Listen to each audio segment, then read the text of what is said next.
ada keyakinan-keyakinan yang sesat, keyakinan-keyakinan yang menyimpang soal bulan Muharram. Terutama kita dapati masyarakat kita, mereka meyakini bulan Muharram bukan bulan yang mulia, namun bulan Muharram diyakini sebagai bulan yang sial, atau mereka namakan dengan bulan Suro, di mana mereka meyakini bahwa kesialan-kesialan itu terjadi di bulan Suro tersebut, sehingga mereka takut melakukan aktivitas-aktivitas. Mereka tidak mau untuk mengadakan hajatan-hajatan pernikahan, atau mereka tidak mau safar, bepergian, karena mereka meyakini bahwa bulan Suro, bulan Muharram adalah bulan yang mistis, bulan yang gaib, bulan yang dipenuhi dengan hal-hal yang mistik. Bahkan sebagian mengatakan bahwa tanggal 1 Muharram atau 1 Suro itu merupakan hari rayanya para jin, hari rayanya para setan. Dari mana landasan ini? Na'udzubillah.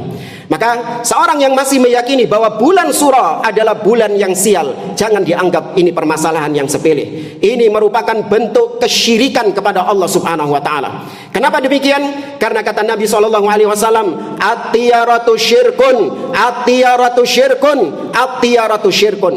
Anggapan sial itu adalah syirik, anggapan sial itu adalah syirik, anggapan sial itu adalah syirik. Apapun itu, mau anggapan sial angka 13 itu adalah angka yang sial, atau rumah tusuk sate itu adalah rumah yang sial, atau mungkin anggapan sial ketika seseorang melihat ada burung-burung tertentu, maka ini akan membawa kesialan. Di antaranya juga adalah menganggap sial bulan Muharram. Ini adalah perbuatan syirik kepada Allah Subhanahu wa taala. Kemudian yang kedua, anggapan bahwa bulan Muharram atau yang mereka namakan dengan Suro itu adalah bulan yang sial, ini bertentangan dengan sabda Nabi dan firman Allah yang justru memuliakan bulan Muharram. Allah sebutkan bulan Muharram adalah bulan yang dimuliakan dari 4 bulan, dan Nabi menyebut bulan Muharram dengan bulannya Allah, Syahrullahil Muharram. Maka meyakini bulan Muharram sebagai bulan sial bertentangan dengan firman Allah dan sabda Nabi SAW. Kemudian yang ketiga, meyakini bulan Muharram sebagai bulan yang sial, ini merupakan bentuk tasyabbuh dengan orang-orang musyrikin jahiliyah, di mana dahulu orang-orang musyrikin jahiliyah mereka meyakini ada bulan yang sial, tapi bukan bulan Muharram, mereka meyakini bulan Safar.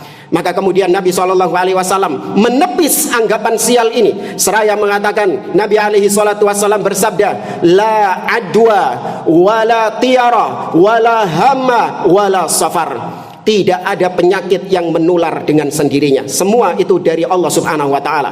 Dan tidak ada anggapan sial, tidak ada burung-burung yang membawa kesialan, dan tidak ada sial di bulan Safar.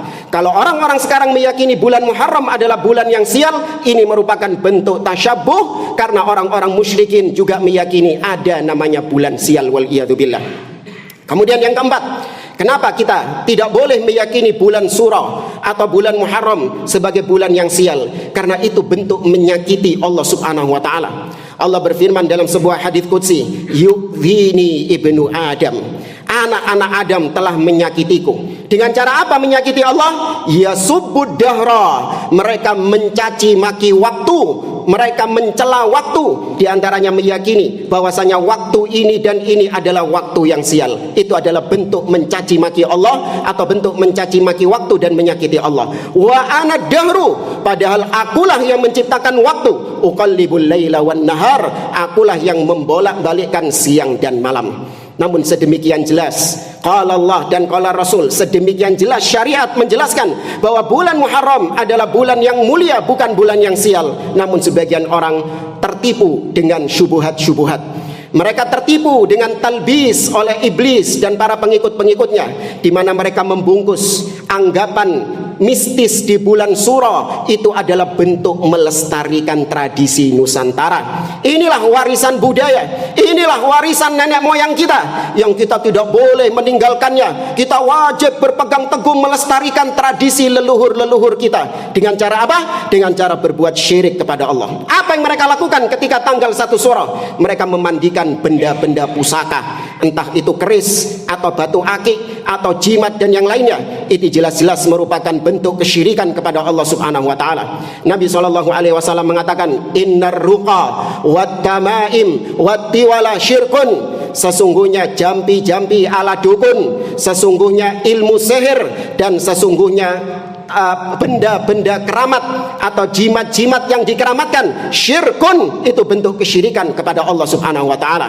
Maka tidak ada ketika seseorang meyakini bahwasanya syariat Islam, hukum Allah adalah hukum yang wajib diterapkan oleh setiap muslim, nggak boleh dia tetap berpegang dengan budaya, dengan adat istiadat. Kalau jelas-jelas adat istiadatnya itu adalah syirik kepada Allah Subhanahu wa taala, maka tinggalkan. Kita umat Islam tidak butuh dengan warisan budaya yang itu adalah syirik kepada Allah Subhanahu wa taala. Enggak perlu kita lestarikan budaya-budaya yang merupakan kesyirikan kepada Allah, karena itu akan semakin mendatangkan musibah, semakin mendatangkan bencana, semakin mendatangkan murka Allah Subhanahu wa taala. Maka ingatkan saudara-saudara kita agar mereka tidak terjebak dengan propaganda-propaganda para pelaku-pelaku kesyirikan yang membungkus kesyirikan mereka dengan alasan ini adalah melestarikan budaya atau kearifan lokal.